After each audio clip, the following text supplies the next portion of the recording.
We're going to deal with some fret buzz this week on Learning Curve.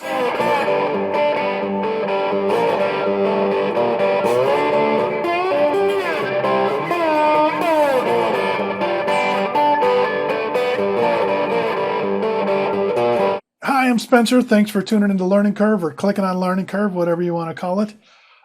If you're new to the channel, I hope you take a second and subscribe and like the stuff and share the stuff and do all those things. A couple of months ago, I gave in to advertising and bought a glary burning flame style guitar. I have heavily modded it since I purchased it.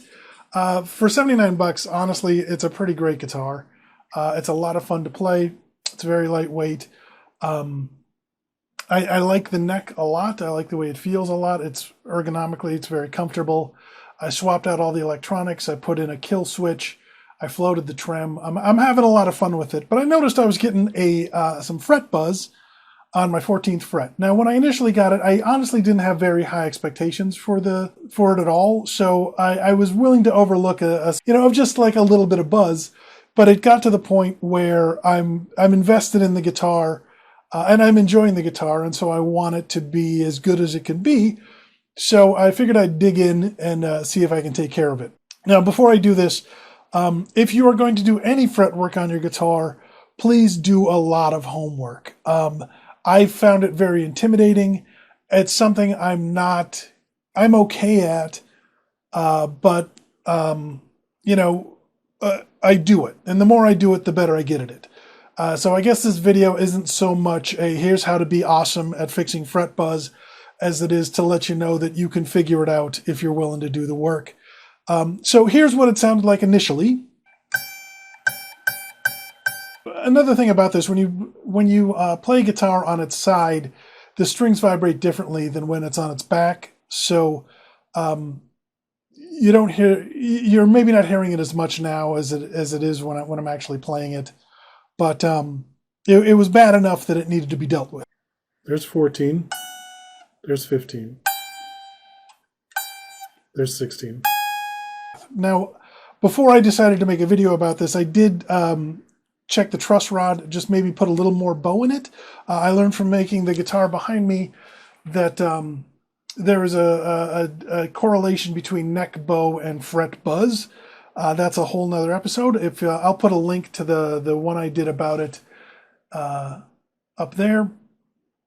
It's fascinating. It really helps you, once you kind of get your head around it, it helps you get a better guitar. So I'm going to use this notched straight edge. I'm going to put it on my neck.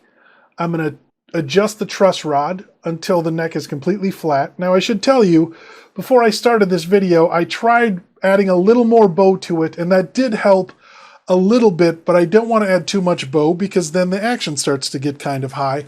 So I'm going to see if one of my frets is a little bit high. And what I'll do is once I have it flat, I will use a fret rocker. If it rocks, I will put some magic marker on it. I have a sanding block that I use to level out the frets. I will crown it, I will dress it, and then hopefully I will have a buzz-free neck. So let's see how that goes.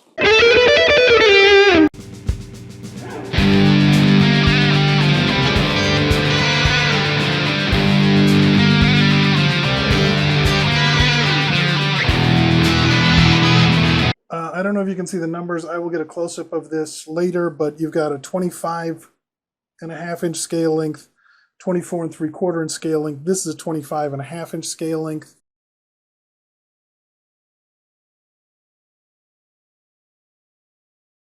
So you want the 25.5 side down, and then these notches they match the distance of your frets.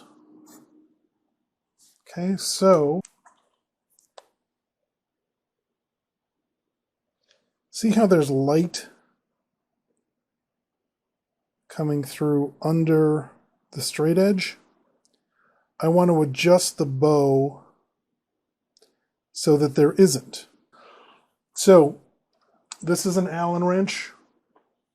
The truss rod's right in here.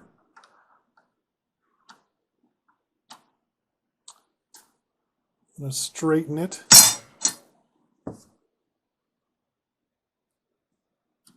That was like half of a quarter turn.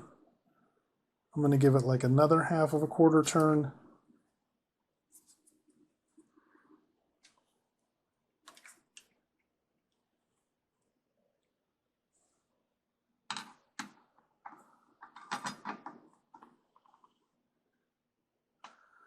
We still have some light coming through. Go easy on your truss rod.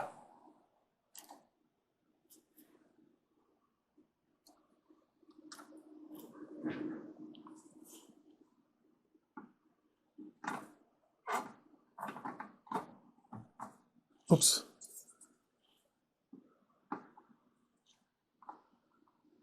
Yeah, we still have a little bit left to go.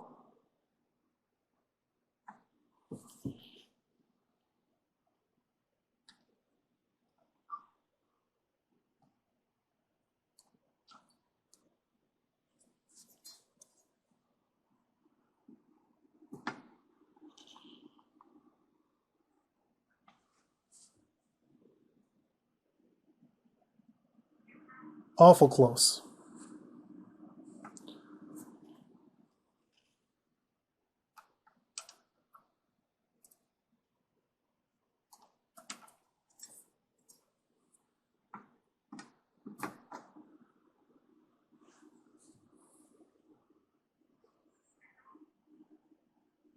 Okay, let me show you, get you a better angle on that.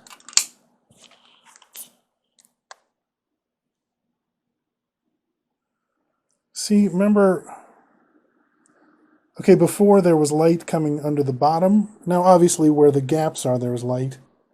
But I think we got a pretty flat neck. Then you take a rocker, you see what frets are uneven. The rocker will rock back and forth on a high fret.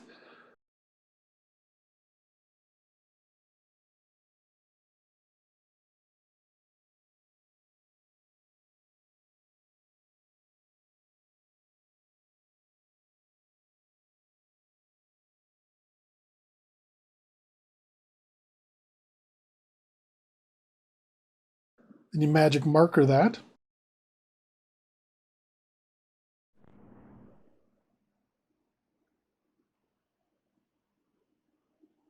There you can see the marks.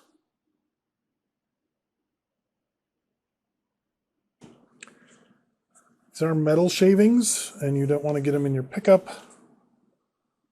So I'm going to put this down. I've got this bar that I bought on Amazon.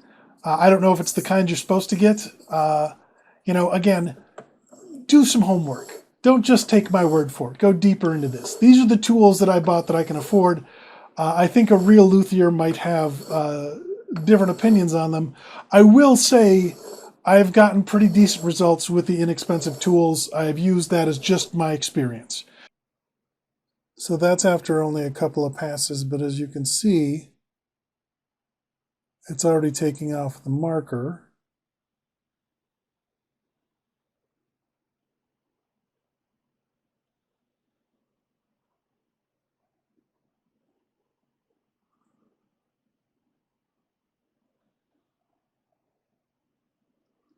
So I'm going to give it a couple more passes, and then we'll start moving up the neck.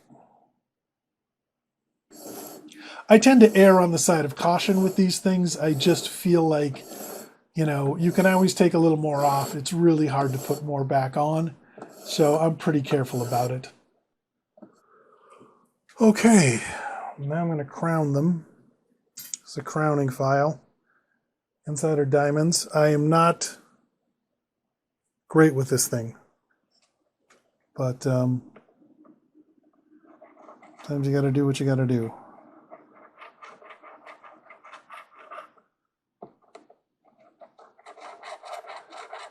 I'm just really trying to take off a little bit.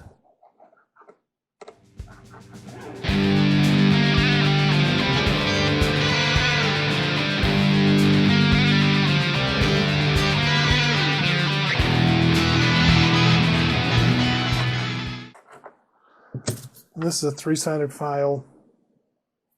And this you kind of basically make a motion like that.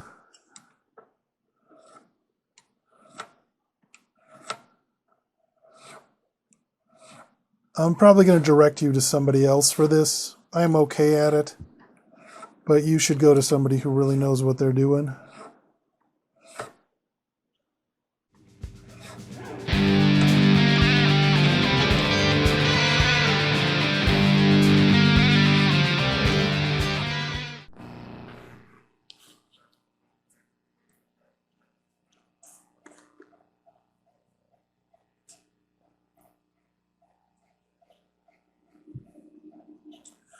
I'm using rubbing alcohol to get rid of the residual sharpie.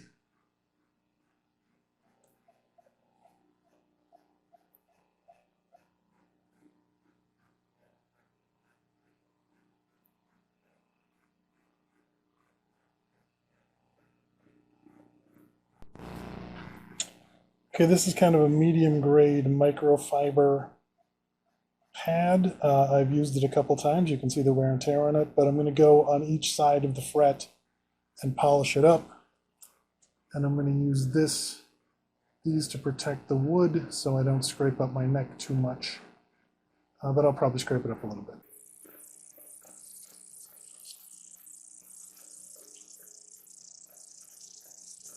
And here's what we got.